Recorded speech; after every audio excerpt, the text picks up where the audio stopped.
Hi everyone, in this lecture we are going to talk about place content.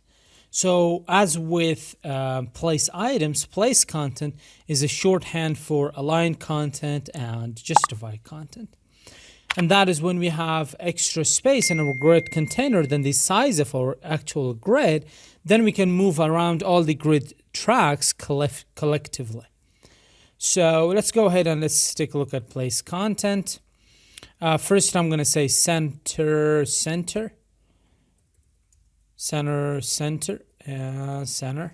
we go. So if I save that, let's open this with live server first. And I can see all the content is within in the center of the page. I'm going to increase the height to 100 viewport height.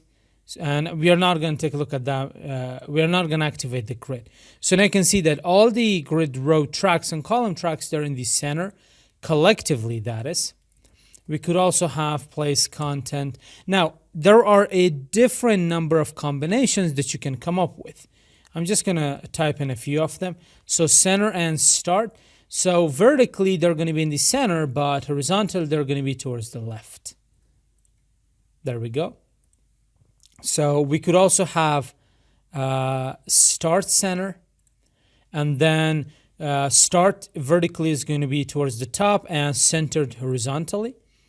And you know what? I'm not going to waste your time anymore. You know how this works. These are a few more combinations. I'm sure you can come up with a lot more of these, and just use whichever one you require. Don't just go ahead and use all of them in your websites.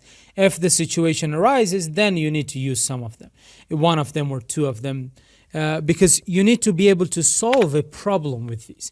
If there isn't a problem, then there shouldn't be any solution at all. That's it for this lecture. See you in the next one.